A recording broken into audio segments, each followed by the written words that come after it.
Hi, everyone, and welcome to your final exam review. I just want to go ahead and take a few minutes to set out the expectations for your final exam. Well, first of all, congratulations. You made it to the end of the semester, so kudos.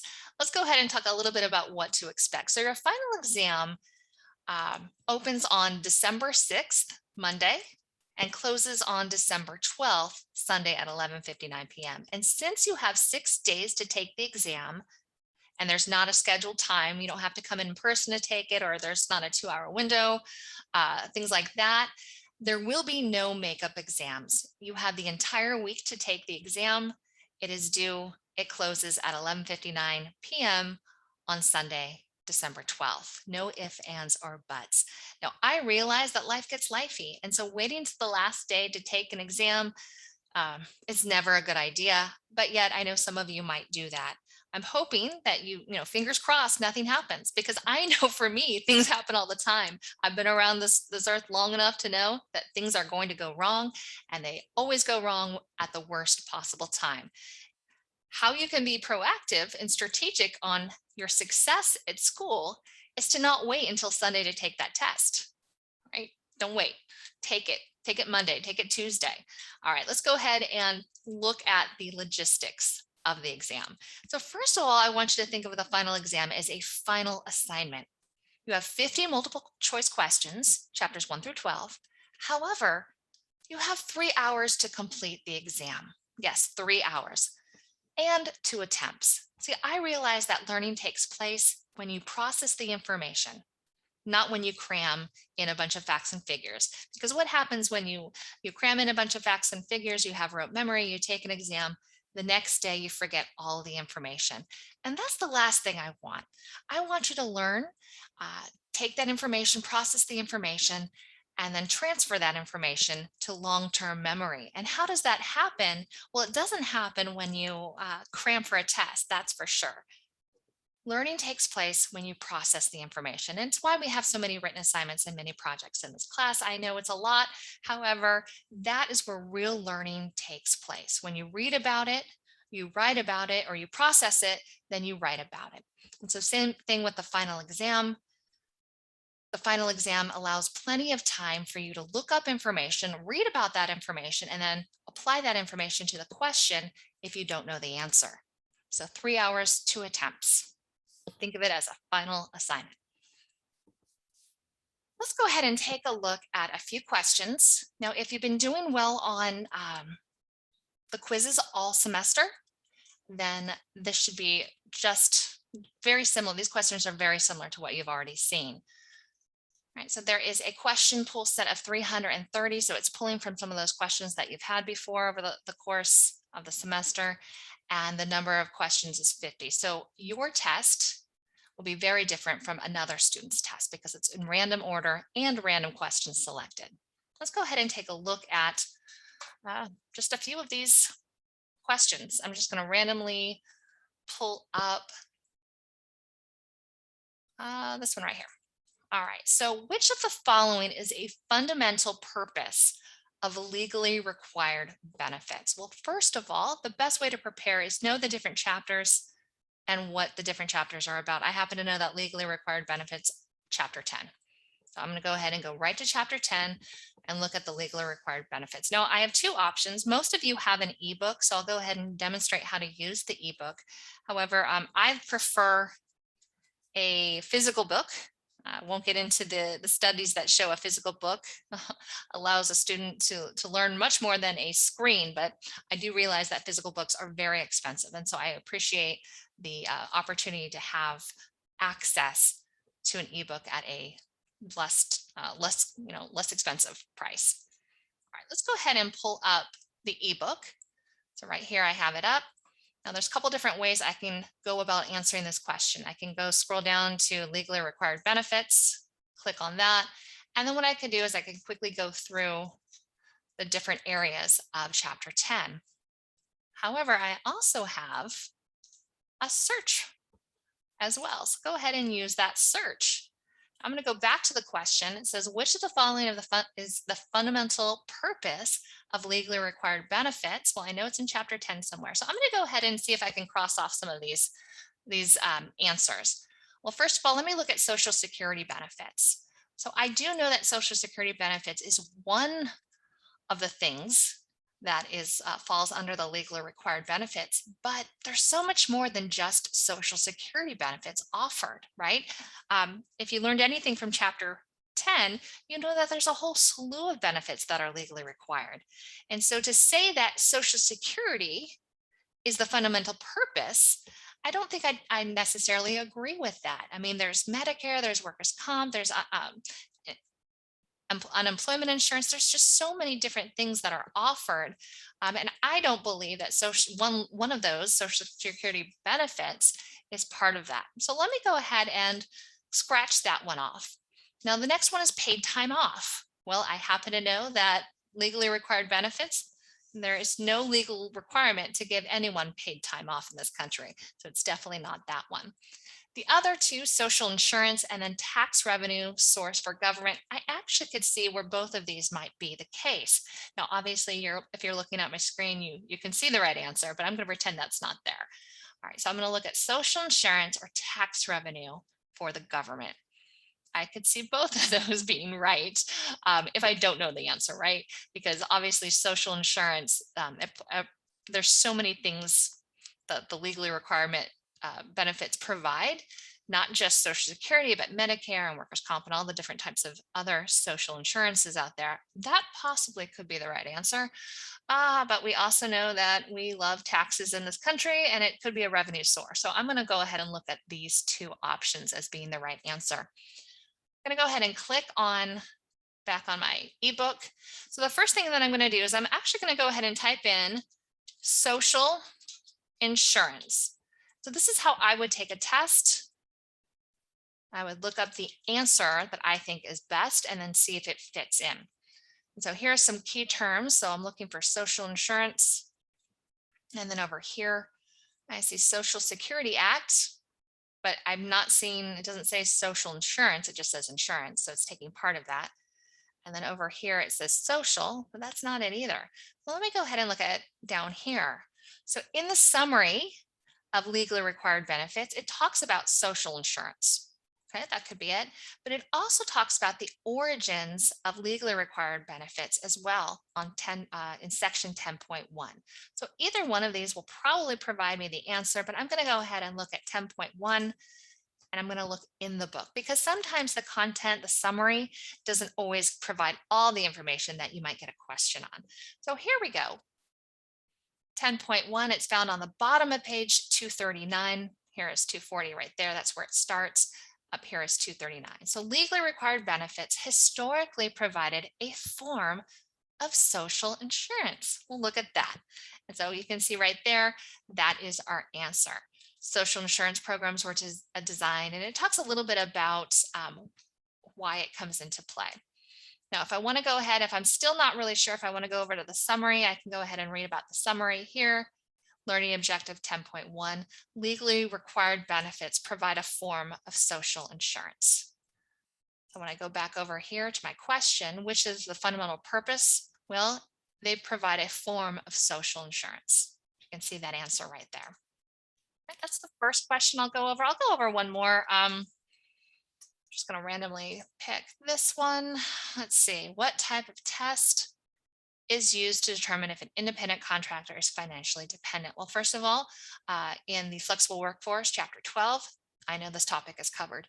And again, this is where you can prepare beforehand and not necessarily know where each term is, but just know the different chapters and what's covered in the different chapters. And so that way, when you get a question, you can say, oh, okay, well, I know financially independent contractors is discussed thoroughly in compensation of the flexible workforce, compensating the flexible workforce in chapter 12. I'm going to go ahead and turn to that area. So now this one is a little bit, so this is a challenging question. All right, let's go ahead and take a look at it. I randomly happened to pick it. So what type of test is used? So I know that some of these are different types of tests. We have right to control, safe harbor. I know there's an economic reality test, and then looks a little bit about financial dependence. All right, let's pop over here for a second. And I'm going to go right to that section. I happen to know that it's chapter 12. I'm going to go down to chapter 12. And what I'm going to do is I'm going to go ahead and type in, I guess I could scroll through and find the different answers. So the first one I would look up would be right to control. Now, obviously ignore the economic reality green check. We know that's the answer, but let's pretend that we don't know that answer. So let's go ahead and look at right to control. I'm going to go ahead and pop over here. I'm going to use, because this one is a little bit more challenging, I'm going to pretend to look at all. So the right to control test. All right, very nice. Let's go ahead and look at that for a moment. Key terms, right to control. So helps companies determine whether their workers are employees or independent contractors. Okay, so what type of test is used if an independent contractor is financially dependent? Well, by looking at this glossary, this is found in the glossary, it helps companies determine if their employees are independent contractors. It doesn't talk about if they are financially independent, right? Or dependent, excuse me, financially dependent. And so I'm not sure this is the right answer, but let's go ahead and look at here in the content. We'll find it, the common law test, right to control. And so the common law test is developed by judges through court proceedings, and it's whether the employer has the right to control. So here are evidence of categories, the right to control. And when you read about this information, you can see that it doesn't talk anything about financial dependence. Right? Talks about the control, the right to control the employer and the details of the work, but it doesn't talk about the financial dependence. So I'm going to go ahead and put that one on the back burner. I'm going to assume that that is not the right answer. Let's go to the next one, safe harbor. I'm going to type in safe harbor over here.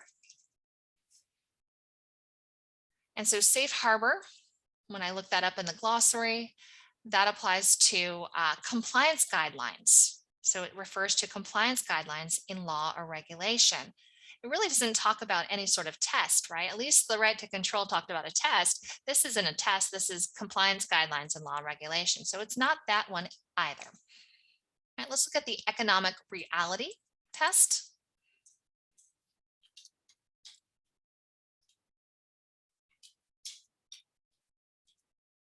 All right, so let's go ahead and look at this one. So the courts rely on 3 tests to determine whether a worker qualifies as an employee. So here it is. We've already looked at this common law test and the economic realities test. It's interesting. I find fault with textbooks all the time. So it says right here, the courts rely on 3 tests to determine whether the workers qualify as an employee, but then they only talk about 2. Why would you even say there's 3 if you're only going to talk about 2? Talk about that third one. Even if you don't want to go into depth about it, at least mention what that third one is. So they're going to go ahead and look at the common law test and the economics reality test. So this does not give us our answer. So let's go ahead and move next to the next area. All right, so that doesn't really give us the answer either. So the economics reality test. So it's not pulling up. So let's go ahead and see if I can scroll down. Here it is, the economics reality test. So the economic realities test applied to the context of FLSA. That's great, fantastic. That's still not giving me my answer. However, here it is. It focuses on whether employees are financially dependent. And it lists the criteria about financially dependent employees.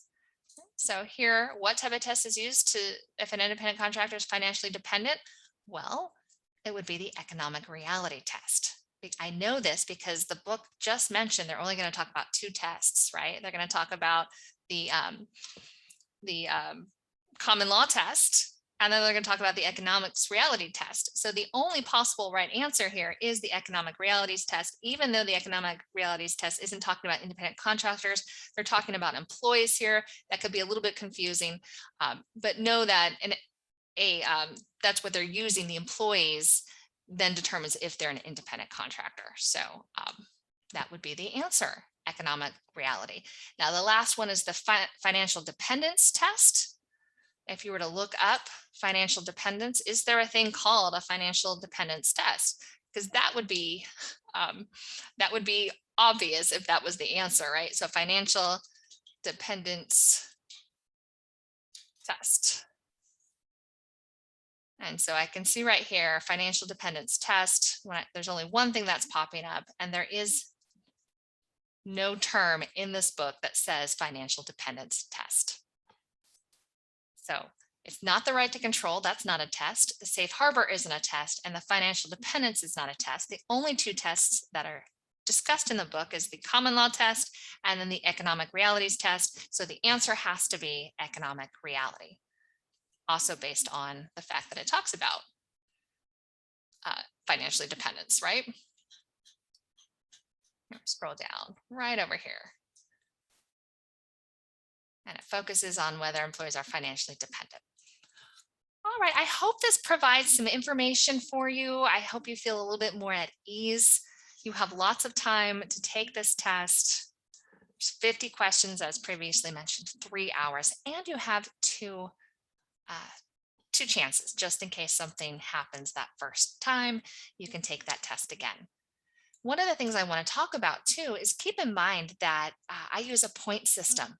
So if you're curious to see what you need to get on the final exam to maybe get an A or get a B or get a C, etc., what you can do is you can just determine how many points you need.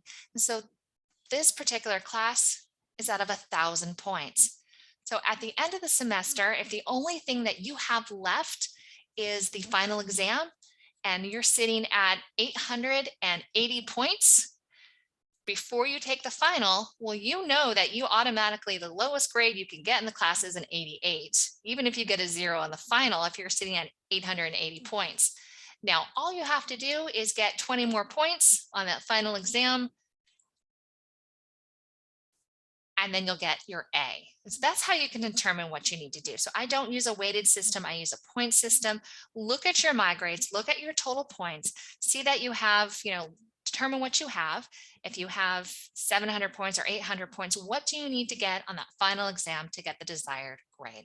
And hopefully that will help you too, put your mind at ease.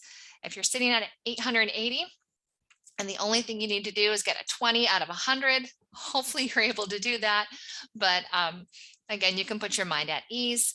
Or if you're sitting at, 80, 82, then you might know that, well, I'm going to need to at least get an 80 on that exam. So this is the exam that I'm going to go ahead and make sure I prepare for a little bit more in order to get that A or that B or whatever grade that you want. Please reach out with any questions. I hope you enjoyed the semester. I hope you learned a lot. I hope you're able to apply this information, and I wish you the best of luck, not only on this exam, all of your exams, and all of your future endeavors. Thank you so much.